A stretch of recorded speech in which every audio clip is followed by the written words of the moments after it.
Oke, clear ya? Oke. Jadi promo penebusan dosa yang ada disebutkan tadi oleh orang-orang misionaris tadi, kita sebutkan mana dalilnya kan gitu kan. Tunjukkan dalilnya, batal kan? Sudah batal. Mereka biasanya mengandalkan perjanjian baru. Kalau perjanjian lama tidak begitu dipercaya oleh mereka.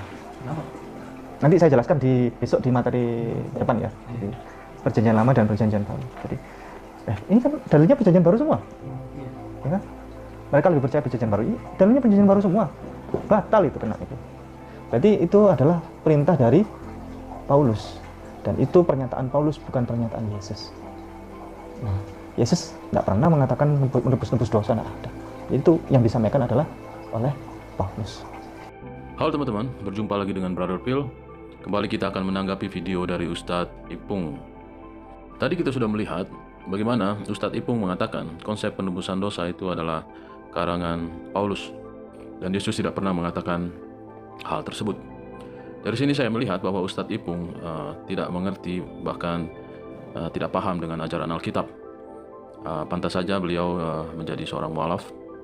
Dan seperti yang kita sudah bahas sebelumnya juga, bukan saja dia tidak mengerti Alkitab, bahkan Al-Quran juga dia tidak mengerti. Dan sekarang ini kita akan membantah pernyataan Ustadz Ipung. Mari kita buka Alkitab kita, dalam Matius 20 ayat 28. Di sana Yesus mengatakan, sama seperti anak manusia datang bukan untuk dilayani, melainkan untuk melayani, dan untuk memberikan nyawanya menjadi tebusan bagi banyak orang. Bukan cuma di Matius, mari kita buka di Injil Markus. Markus 10 ayat 45. Karena anak manusia juga datang bukan untuk dilayani, melainkan untuk melayani, dan untuk memberikan nyawanya menjadi tebusan bagi banyak orang.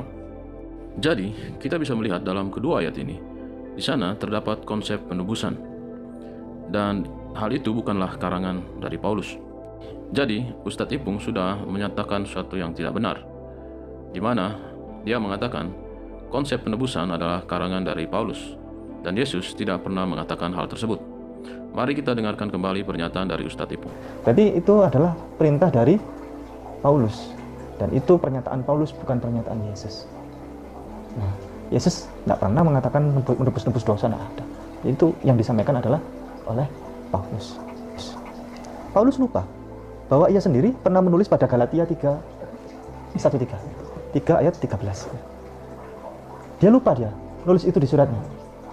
Ya, coba buka aja Galatia ya 3 ayat 13. Kristus telah menebus kita dari kutuk hukum Taurat dengan jalan menjadi kutuk karena kita. Ya. Sebab ada tertulis, terkutuklah orang yang digantung pada kayu salib.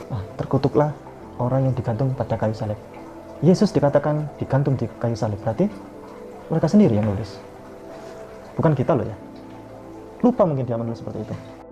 Oke teman-teman, kita baru saja melihat bagaimana Ustadz Ipung mengutip Galatia 3 ayat 13, di mana di sana dikatakan Kristus telah menebus kita dari kutuk hukum Taurat dengan jalan menjadi kutuk karena kita. Sebab ada tertulis, terkutuklah orang yang digantung pada kayu salib. Sudah mendengarkan Ustadz Ipung mengutip Galatia 3 ayat 13, dan seakan-akan dia menemukan sesuatu yang sangat menohok untuk menjatuhkan Rasul Paulus. Kembali, ini terjadi karena ketidaktahuan Ustadz Ipung tentang kekristenan. Dia tidak tahu di dalam Yesaya 53 ayat 5-6 sudah mengatakan hal yang sama. Tetapi dia tertikam oleh karena pemberontakan kita, dia diremukan oleh karena kejahatan kita. Ganjaran yang mendatangkan keselamatan bagi kita ditimpakan kepadanya, dan oleh bilur-bilurnya kita menjadi sembuh. Kita sekalian sesat seperti domba, masing-masing kita mengambil jalan sendiri, tetapi Tuhan telah menimpakan kepadanya kejahatan kita sekalian.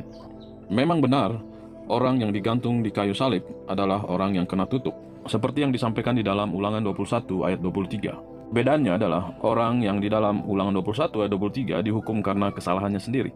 Sementara Yesus disalib bukan karena kesalahannya, tetapi karena pelanggaran manusia.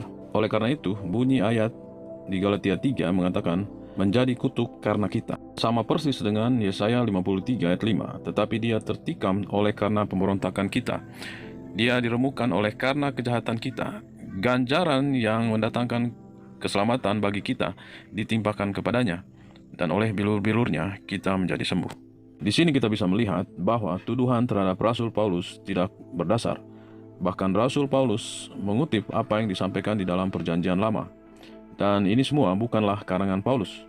Saya perlu luruskan, sebenarnya yang ditebus itu bukan dosanya, tetapi orang yang berdosa yang ditebus. Seperti yang tertulis di dalam Matius 1 ayat 21. Ia akan melahirkan anak laki-laki, dan engkau akan menamakan dia Yesus, karena dialah yang akan menyelamatkan umatnya dari dosa mereka. Jadi, yang ditebus adalah manusia, bukan menebus dosa. Oke teman-teman, demikianlah tanggapan kita terhadap pernyataan dari Ustadz Ipung.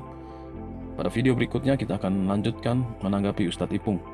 Saran saya kepada saudara-saudara muslim supaya jangan asal percaya pada pernyataan dari para ustadz tentang kekristenan.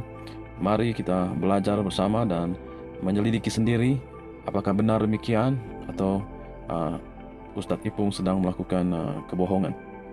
Terima kasih teman-teman sudah mendukung channel ini.